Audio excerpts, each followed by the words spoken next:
주소서. 예수님 이름 받도록 축복하며 기도하옵나이다. 아멘.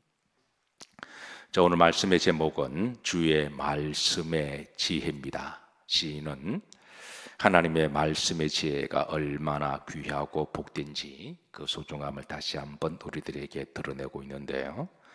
자, 성경은 일찍이 지혜가 얼마나 귀한지 진주보다 귀함을 우리들에게 알려줍니다. 잠언 3장 15절입니다.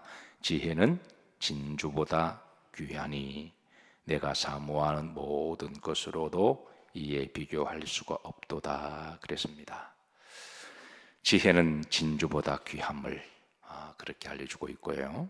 그리고 잠언 3장 18절에는 합독합니다. 지혜는 그 얻은 자에게 생명나무라. 지혜를 가진 자는 못되도다 복되도다 그랬습니다. 그러니까 지혜는 생명나무로도 비유하시고 그리고 지혜를 가진 자가 복됨을 알려줍니다. 그래서 성경은 우리 그리스도인들에게 지혜를 얻기를 기도하고 또 지혜롭게 살아가기를 권면합니다. 오늘 본문에 보시면 시인은 지혜가 얼마나 소중한지, 자, 오늘 세 가지의 지혜의 이제 그 지혜로움을 알려주고 있는데요. 자, 98절에 보면 원수보다 더 지혜롭다를 고백합니다. 잡독합니다. 주의 계명들이 항상 나와 함께하므로 그것들이 나를 원수보다 지혜롭게 하나이다. 자, 궁극적으로 지혜는 하나님의 말씀을 이야기하죠. 그래서 지혜를 원수보다 더 지혜롭다 이렇게 비교하고 알려주고 있습니다. 사실 원수들, 악인들은 머리가 좋습니다. 머리가 좋습니다. 머리가 좋아야 이제 또 악한 짓을 하기 때문에. 그런데 성경은 하나님의 말씀의 지혜는 원수들이 아무리 똑똑하고 지혜로워도 원수보다 더 지혜로움을 우리들에게 가르쳐주고 있습니다. 시편 1편에 보시면 자, 악인들은 꾀가 많음을 알려줍니다. 복 있는 사람은 무엇을 따르지 아니냐고 악인들의 꾀를 따르지 아니냐고. 자, 보통 악인들은 자신들의 머리가 좋다고 생각해요. 그리고 이제 자신보다 머리 나쁜 사람들을 사기를 쳐서 그렇게 해서 이제 자기는 스스로 똑똑하다고 생각하는데, 사실 이 악인들의 지혜는 참된 지혜가 아니라 바로 이제 성경은 꾀라고 이야기를 합니다. 참된 지혜는 사람들을 사기치는 데 사용하지 않습니다. 정말 지혜로운 사람은 그 지혜를 가지고 잘 선용합니다. 그래서 머리가 아무리 좋아도, 공부를 아무리 많이 해도, 아무리 좋은 대학을 나와도, 아무리 박사학위를 가지고 있어도 그 지혜로 남을 사기를 치거나 남을 이용하거나 자기의 탐욕을 위해서 이용하는 지혜라면 그 지혜는 결국은 하나님 앞에 꾀가 될 것이고, 우리 속담에 자기 꾀에 누가 넘어간다? 자기가 넘어간다 그럽니다. 그리고 하나님은 반드시 그런 악인들의 꾀를 심판하시게 됩니다. 그래서 아무리 머리가 좋은 사람도 그거를 남에게 악용을 하거나 이용을 하거나 자기 이익을 위해서 그거를 사용한다면 그거는 참된 지혜가 아니라 어리석은 지혜입니다. 참된 지혜는 좋은 데 쓰는 것이 참된 지혜고, 참된 지혜는 나의 이익과 탐욕보다도 다른 사람들에게 도움이 되고 또 다른 사람 공동체를 살리고 또 우리 남에게 유익이 되는 게 그게 참된 지혜임을 가르쳐주고 있습니다. 그래서 성경은 악인들은 꾀가 많지만 그리고 하나님이 때가 되면 반드시 심판하심을 그렇게 알려주고 있습니다. 그리고 시편 1편 2절에 보면 오직 의인은 여호와의 못을 즐거워하여 율법을 즐거워하여 그 율법을 주야로 마는도다 묵상하는도다. 이런 참된 지혜는 하나님의 말씀에서 나옴을 우리들에게 알려주고 있습니다. 그리고 참된 지혜는 잘 순종하는 데 있습니다. 자, 하나님께서 이런 의인들에게, 지혜 있는 자들에게 다음과 같은 축복을 약속합니다. 시편 1편 3절입니다. 합독합니다. 그는 시냇가에 심은 나무가 저를 따라 열매를 맺으며 그 잎사귀가 마르지 않음 같으니 그가 하는 모든 일이 다 형통하리로다. 참된 지혜를 잘 사용하는 자들에게 하나님 물가에 심겨 나무처럼 하나님이 축복을 하시지만, 그러나 나쁜 데 쓰는 지혜는 그것은 나중에 참된 지혜가 아니라 하나님의 심판이 있음을 알려주고 있습니다. 사랑하는 성도 여러분, 하나님 주신 지혜로 이제 좋은데 복된데 잘 선용하시기를 주의 이름으로 축복합니다. 자, 두 번째, 지혜는 서성보다 더 명철함을 알려주고 있습니다. 99절입니다. 합독합니다. 내가 주의 증거들을 엎조림으로 나의 명철함이 나의 모든 서성보다 나으며. 자, 고대에서는 서성은 매우 지혜로운 사람으로 여겼습니다. 유대인들에게 있어서 랍비의 위치는 부모의 위치보다 더 존경하도록 그렇게 가르쳤는데요. 왜냐하면 선생님들은, 랍비들은 그 자녀들에게 지식을 가르쳐주는 사람이고 또 지혜의 길로 인도하는 사람으로 여겼기 때문에 그 랍비의 위치를 부모보다 더 존중하도록, 가령 이런 예화도 있습니다. 부모와 스승이 물에 빠졌을 때 먼저 누구를 건져내야 하느냐? 우리가 이제 윤리적으로 보면 부모를 먼저 건져내는 게 맞는 거죠. 근데 유대에서는 스승을 먼저 건져내라 할 정도로 그 정도의 스승의 위치를 그렇게 강조하고 있습니다.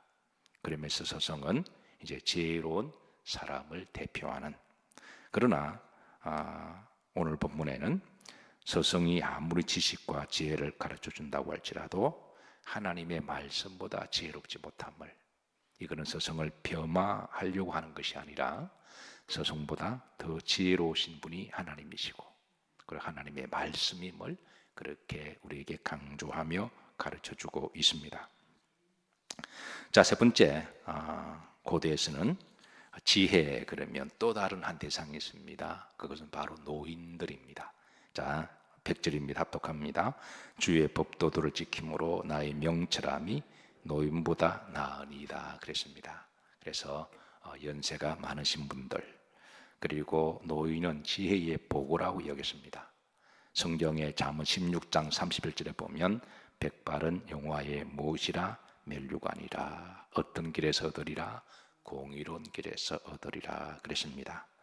이런 인생을 살아오면서 경험하고 체득한 세상의 지식과 지혜, 이는 마치 노인들의 한 머리 한 올 한 올 한 가닥에서 이제 그 머리의 지혜는 살아온 인생의 지혜의 보고라고 여겼기 때문에 그렇습니다.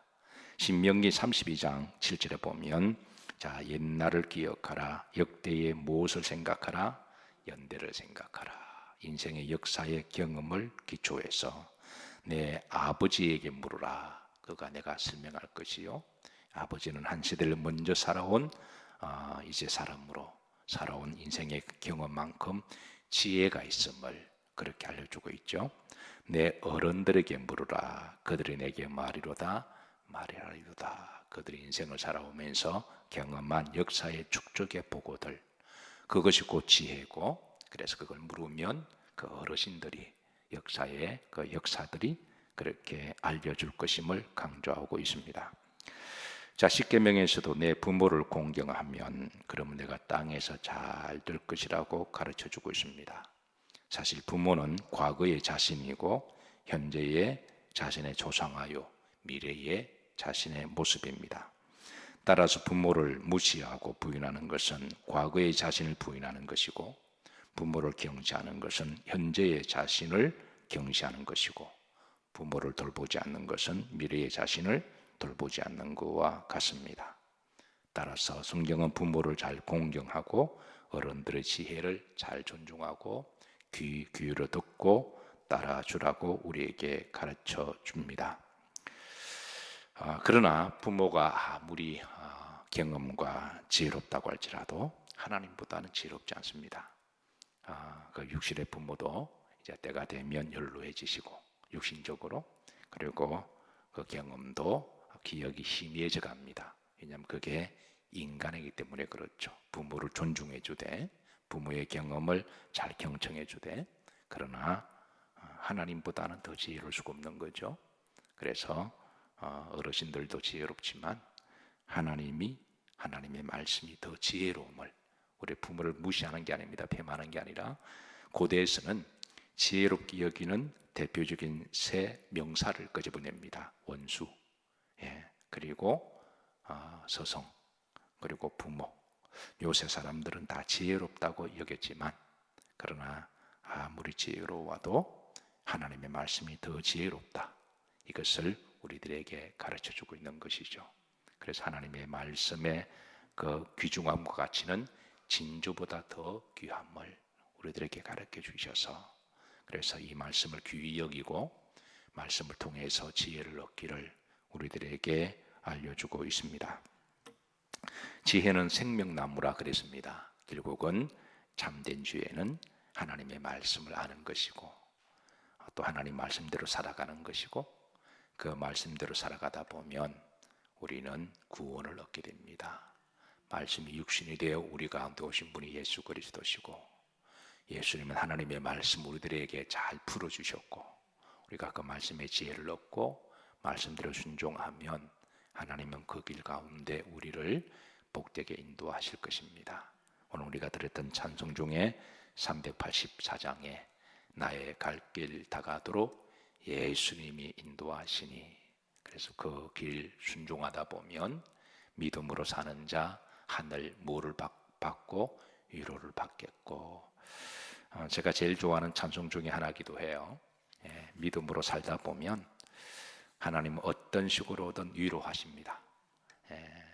어떤 사람마다 위로하는 방법이 다 다르시지만 또 우리가 살다 보면 때로는 아픔도 경험하기도 하고 실패도 경험하기도 하고 넘어지기도 하고 뭐 인생 다 우리가 그런 경험을 하죠.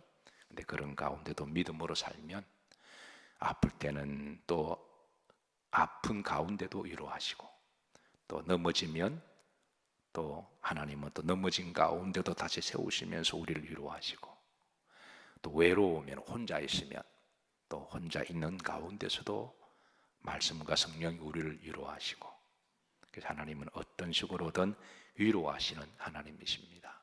또 나이가 들어서 서러운 부분도 있겠지만 또 연세가 들면 또 나이가 든 대로 하나님이 위로하시고, 그래서 하나님은 믿음으로 사는 자 어떤 식으로든 위로해 주시는 하나님의 은혜가 있고 축복이 있습니다. 여러분 믿음으로 살아가시기를 주의 이름으로 축복하고, 또 그 길에서 반석에서 못 나게 하시니 샘물 나게 하시니 그랬습니다.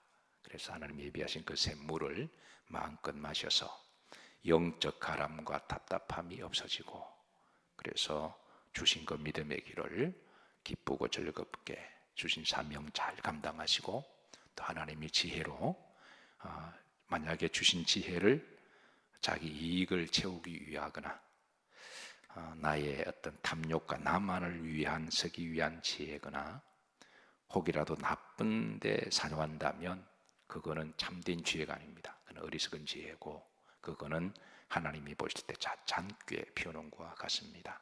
그러나 내가 지식을 조금 알고 내가 지혜가 조금 알더라도 그 지혜로 하나님 영광을 올려드리고, 그리고 누구를 이용하기 위함이 아니라 누구에게 좀 도움이 되고 어떤 식으로도 남에게 유익이 되려고 사용하는 지혜, 이런 지혜가 하나님이 귀히 보시는 지혜입니다.